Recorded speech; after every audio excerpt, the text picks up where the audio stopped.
I've always been obsessed with being number one since I was a kid. Nothing felt better than the worshiping gazes of my peers. I lived for that high of being the class genius. But in high school, I hit a wall and became the eternal number two. Then, the guy in first place and the girl in third started dating after a test. I overheard some classmates laughing at me. Why is Rory always stuck in the middle of those two like a pathetic third wheel?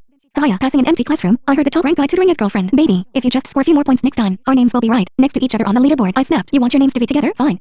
I'll take first place and make it happen. 1. I've been an overachiever since I was in Dockers. From the moment I became the first kid to master multiplication and earn a teacher's praise, my path was set. My vanity only grew as I got older. Before high school, I had a monopoly on the top spot when people looked at me like I was some kind of academic god. The thrill was better than any drug. My happiness was shallow, and I loved it. I even graduated middle school with the highest score in the city. But then, I met Kate. Throughout my first 2 years of high school, I didn't take first place a single time. Not once. For someone who loves to show off as much as I do, being pinned at number 2 was a slow death. My teachers would try to comfort me. Rory, you're already amazing. You just had a bit of bad luck. Just be more careful next time. But behind my back, I heard them whispering about him. That Kate kid. His brain is just built differently. His logic is so mature.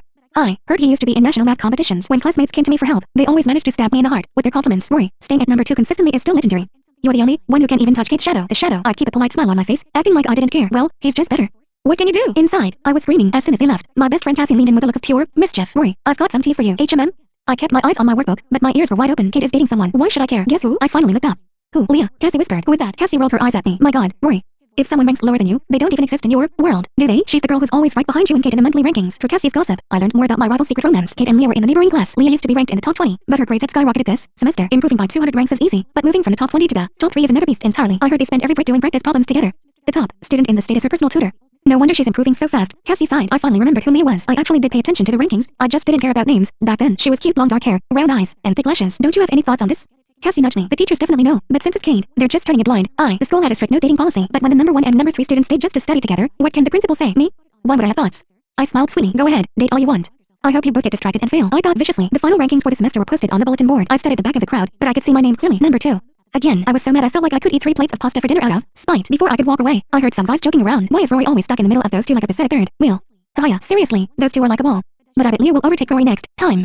She's only 6 points behind. It didn't stop there. After school, I realized I'd forgotten my keys and went back to get them. I passed the neighboring classroom and saw Kate and Leah alone inside. They were sitting by the window. Kate's voice drifted out softly. Baby, if you just score a few more points next time, our names will be right next to each other on the leaderboard. Being the eternal number 2 was already miserable, but now, nobody wanted me to take Kate down. Instead, everyone was rooting for Leah to kick me out of second place. I almost laughed from the pure rage. You two want your names to be together? I'll get first place and make your dream come true.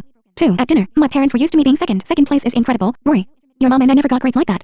Don't push yourself too hard. That wasn't going to happen. I needed that top spot, but with my current scores, a regular tutor wouldn't cut it. Suddenly, I heard a car pulling into the driveway next door. Oh, Jace is back for summer break. My mom mentioned maybe I should ask him for his old study materials for you. Jace was 2 years older than me when he was a senior. He was a literal legend who got a full ride to an Ivy League school for math. There were banners in the neighborhood celebrating him back then. Before I could answer, my dad chimed in. Jace was a competition kid.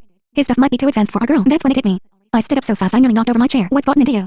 My mom asked. Startled, I sat back down and shoved the rest of my food into my mouth. I'm going to borrow some books from Jace, I said, muffled by the food. I ran next door. The gate was open, so I waved to his parents in the living room and bolted upstairs. Jace was sitting on his sofa in a white tee and jeans, scrolling through his phone. The dim lighting caught the sharp line of his jaw and his perfect profile. To be honest, I didn't like Jace ever since we were kids. I knew he was just like me. Total poser. One poser never likes another who is better at it than they are, and Jace was definitely better at it. He looked up and arched an eyebrow. Well, if it isn't little Rory. Before he could finish, I dropped to my knees right in front of him. He jumped off the couch like he'd seen a ghost. Rory, what the hell are you doing? I looked at him with dead seriousness. Jace, I heard you're home for the summer. I want to hire you as my tutor. He grabbed my arms to pull me up. Just ask. Why are you kneeling? If my parents see this, they'll think I bullied you. It's a gesture of sincerity, I said, blinking innocently. A single knee would be weird. Delaney's show I'm desperate. He stared at me, speechless. I'll pay you the market rate for 2 months. Can I have you for the summer? Don't say it like that. It sounds suggestive. Oh, sorry. He held me by the shoulders and looked me up and down. I thought your grades were great. What do you need me? I hesitated, but then I told him the truth. So you're telling me, Jay said, looking impressed, that you've been stuck in second place for 2 years straight? He gave me a thumbs up. Honestly? That's kind of iconic. Was he mocking me? I knew that back in the day, Jace was unbeatable. He never missed a point. So you want the secret to being number 1? My ears felt hot, but I nodded. Posers understand posers. Jace let out a low laugh. If you're willing to beg me like this, you must. Really want it. I hated asking for favors, but Jace didn't need the money. If I didn't beg, why would he waste his summer on me? And if I stayed in second place for 1 more month, I was going to explode. Will you do it? I asked, looking up at him. He had that lazy, effortless smirk on his face, the same one he had when he got into his Ivy League school without even trying. I was so jealous. 3. Bring me your most recent exam papers tomorrow, Jay said. I'll see if you're even teachable. That was a yes. We posers always like to leave a little room for mystery. The next day, I brought him my last 3 sets of finals. He flipped through my mistakes and his first comment was, your handwriting is nice. Of course it was. I'd spent years practicing calligraphy just so I could act modest when people complimented my essays. It's okay, I guess, I'd say, while screaming with joy inside. You're barely losing points on the basics, Jace noted. You're careful and your logic is solid. The problem is the bonus questions and the advanced calculus stuff. You don't know the shortcuts. He paused, but I knew what he was thinking. I didn't know them, but Kay did. That was a gap. Also, you need to stop ignoring your humanities. You need 5 to 8 more points in English and literature to lock it down. I looked at him gloomily. Did he think I didn't know that? Getting those extra points in English when I was already near the top was like trying to squeeze blood from a stone. Jay saw my expression and laughed. What's with the face? You hired me to raise your score. Are you doubting my abilities? He was so arrogant. I wished I could pull off that level of confidence. Jace's parents were thrilled he was tutoring me, mostly because it meant he'd stop playing video games all day. Wait, he played video games all day and was still a genius? I wanted to cry. Since my school year hadn't officially ended yet, I only went to his house on weekends. During the week, I'd take photos of my mistakes and text them to him. Usually, I'd figure out the answer before he replied. Just to save face. On Saturday, Jace asked, did you figure out the trait problem? I nodded. Yeah, I got it. He pulled out a notebook with a few handwritten problems. Try these. His handwriting was elegant and powerful. I remembered then that my mom had sent me to the same calligraphy classes parents recommended years ago. The problems on the page were new to me. The first two were easy enough. The third one made me pause. I scratched out several lines of logic before finally getting the result. The last one took me 2 pages of scratch paper. Every pat I took led to a dead end. I finally put my pen down and looked at him. I'm stuck. He leaned back, smirking. It's okay. That's a college-level competition problem. It's normal you can't do it. That was the most blatant bit I'd ever heard. 4. I stared at the problem for another 10 minutes, trying to burn a hole through the paper. Jace chuckled. Alright. Let your teacher show off a little, okay? He took the pen, his long fingers circling 2 key points in the equation. He leaned in close to explain. His voice was right by my ear as he watched my face. Everything that had been blurry suddenly became crystal clear. You probably won't see this on a high school test, but it trains your brain to think in 3 dimensions. He moved back to the previous problem I'd solved. I got that one right, I said, wondering why he was wasting time. Jay smiled. If you and another student both get the hardest question right, how do you prove you're better? I thought for a second. By having a cleaner, more efficient solution, and I was confused. Worry, think. If the other person knows one way to solve it, and 3. You win. He wrote method 2 under my answer. My eyes lit up. I love that. It was the ultimate way to show off. Then, Jace showed me 5 different ways to solve that one problem. 2 of them used math I wouldn't even see until my junior year of college, but the way he explained it made perfect sense. I felt a surge of envy again. By July, my summer break finally started. When the final report cards came out, I was at Jace's house. I was still second. Jace glanced at my phone. Rankings are out. I gave a weak mopey sound. It's not bad. You're only 5 points behind first place now. You've closed the gap at school. Nobody thought I could beat Kane. He usually beat me by at least 15 points. I acted like a calm, cool student at school, but I was grinding my teeth at night. Jace's words didn't help much until he handed me a binder. Here's your personalized summer boot camp plan.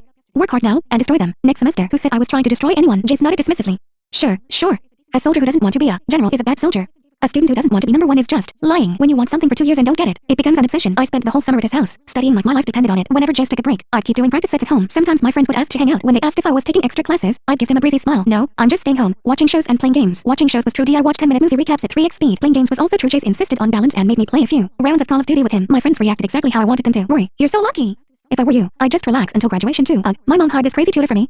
I don't even have time to breathe, let alone watch TV. What game are you playing? Rory. I told him the name, and one girl's eyes widened. No way! Let's squad up sometime. Sure thing, I said, smiling. Crap. Now I actually had to get good at the game.